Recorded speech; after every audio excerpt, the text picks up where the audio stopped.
ठरलं तर मग या मालिकेच्या येणाऱ्या भागामध्ये आपण पाहणार आहोत की इथे रविराजांची प्रॉपर्टी मागायला इथे अश्विन आलेला असतो आणि तो हक्क दाखवत असतो। तेव्हा इथे रविराजाने त्याची चांगला समाचार घेऊन त्याची आणि रविराज अश्विनला सांगायला लागतात की माझी प्रॉपर्टी मागण्यासाठी तन्वीने तुला इथे पाठवलेलं आहे। कशा प्रकारे रविराजाने आता अश्विनचा समाचार घेतला आणि त्याची कशी हकालपट्टी केली ती पाहूया। घरामध्ये प्रॉपर्टीसाठी हक्क मागायला असतो आणि बोलतो की माझी प्रॉपर्टी आहे। तर इथे अश्विन हे सगळं ऐकल्यानंतर अर्जुनचं डोकं फिरतं आणि अर्जुन आणि ही सगळी प्रॉपर्टी माझ्या वडिलांनी आजोबांनी आणि वाढवली आणि तू आता हक्क मागायला आलास।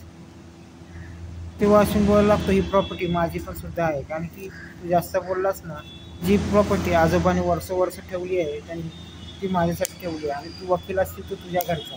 आणि अश्विन बोलत असतं की माझा हक्क या प्रॉपर्टीवर आहे आणि तो पेटून उठतो आणि तो बोलतो मी ही प्रॉपर्टी घेऊन गप्प बसणारच। तेव्हा प्रताप बोलतो की तुला प्रॉपर्टी मी नाही देऊ शकत, तू इथून जा। तेव्हा अश्विन बोलतो की प्रॉपर्टी माझ्या नावावर करून द्या, नाही तर मला हिस्सा द्या, नाही तर माझ्या प्रियाला पण या घरात घ्या। तर इथे प्रताप बोलायला लागतो की प्रॉपर्टी पण तुझ्या नावावर होणार नाही आणि तुझ्याबरोबर जिला आणलंस ना ती पण या घरात राहणार। आणि हे सगळे डॉक्युमेंट प्रियाचा माणूस घेऊन येत असतो आणि प्रियाने चूक केली असते की ज्या माणसाने हे डॉक्युमेंट आणले असते ते त्याच्यामध्ये डॉक्युमेंट खूप कमी असतात आणि तो माणूस ते पेपर रविराजांच्या घरी जातो आणि ते रविराज पेपर बघितल्यानंतर चिडतात आणि बोलते हे कोणी पेपर बनवायला सांगितलं। तो माणूस बोलतो की तन्वी सुभेदार हिने हे कागदपत्र बनवायला सांगितले। तेव्हा हे ऐकून रविराजांची पायकाची जमीन सटून आणि त्यानंतर ते पेपर उघडून पाहायला लागतात। ते पेपर उघडून पाहताना सगळे तिथे येतात आणि बोलतात काय झालं। तेव्हा रविराज बोलतो की जे व्हायचं ते झालंय, कारण की या प्रियाने सुभेदारांचे प्रॉपर्टी संपूर्ण हडप करण्याचा प्रयत्न करत आहे।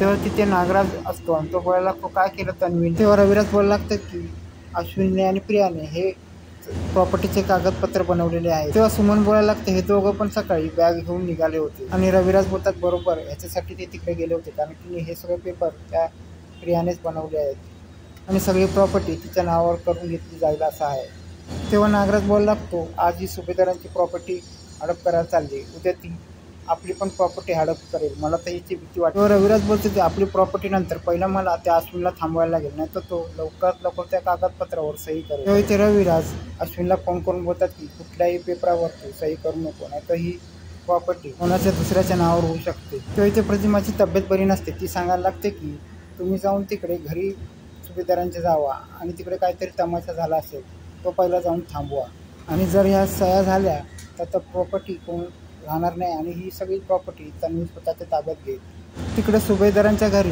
इकडे प्रताप सांगायला लागतो की कुठल्या पण पेपरावर सही करू नको अश्विन, कारण की हा पेपर तू चेक करून पहा।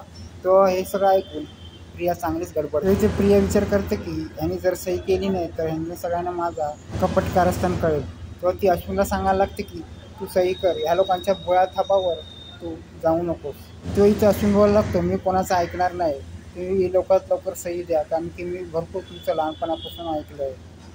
तर इथे प्रिया विचार करते की बरं लवकर सही करू द्या हा अश्विन, आणि प्रियाला वाटतं की कोणाचा विघ्न येऊ नको आणि लवकरात लवकर सही होऊ। त्याच टायमाला रविराजांची एंट्री होते आणि ते बोलतात की प्रताप आणि अश्विन कोणत्या पण पेपरावर सही करू नको, हे पहिले पेपर मला बघायला। तेव्हा अश्विन बोलायला लागतो की मी कुठलीच प्रॉपर्टी मागायला आलो नव्हतो, पण मला या घरात माझ्या तन्वीला आणि मला व्यवस्थित राहू द्या, गुन्हा गोविंदात राहू द्या। तेव्हा रविराज बोलतात की ते जाऊ दे, तू मला ते प्रॉपर्टीचे पेपर दाखव, मला काय ते खुलासा करायचा आहे। तेव्हा इथे रविराज ते प्रॉपर्टीचे पेपर पाहून डायरेक्ट खुलासा करतात आणि रविराज बोलतात की हे पेपर तू वाचलेस का, हे पेपर कोणी बनवले। तेव्हा इथे अश्विन बोलतं हे पेपर प्रियाने बनवले आहे। तेव्हा रविराज बोलतात की ते पेपर तू नीट बघ त्यात काय ते। तेव्हा इथे अश्विन बोलायला लागतो काय बोलताय काका। त्यानंतर ते पेपर अश्विन वाचतो तेव्हा रविराज बोलतात की सही करण्यापूर्वी ते पेपर तू वाचून घ्यायला पाहिजे होतेस, कारण तू तुझ्या वडिलांच्या विरुद्ध जातोयस आणि तुझ्या प्रॉपर्टीची हिस्सा तुझ्या नावावर न होता तर तन्वीच्या नावावर होतो। पण ऑलरेडी हे सगळं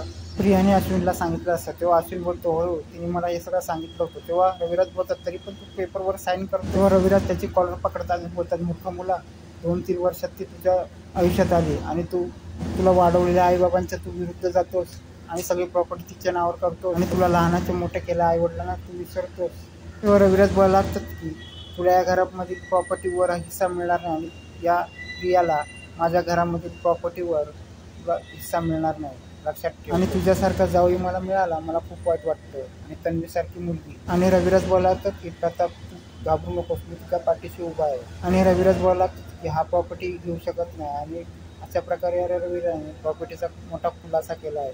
आणि त्याचा प्रिया आता हे सगळं समजल्यानंतर आता अश्विन प्रियाच्या कानपडीत देतो आणि तो बोलायला लागतो की तू मला माझ्या घरच्यापासून भडकवायचा प्रयत्न केलास आणि मला ही प्रॉपर्टी मागायला लावलीस आणि तुझ्यामुळे हे सगळं घडलेलं आहे. आणि ही प्रॉपर्टी तुझ्या नावावर करून घेतलीस आणि बोललीस मला प्रॉपर्टीचा मन आहे आणि तू बोलते असं खोटं बोल. आणि अश्विन बोलायला लागतो माझ्या जीवनात तुला काडीचं पण स्थान नाही. आणि अश्विन चांगलाच पेटून उठलेला आहे. पण घरच्या समोर उभं राहायला त्याला आता लाज वाटते. त्यामुळे आता प्रॉपर्टीमधून बेदखल झालेली प्रिया आता घरचे तिला आता घरात माफ करून घेतील का हे पुढे पाहणे रंजकच होणार आहे.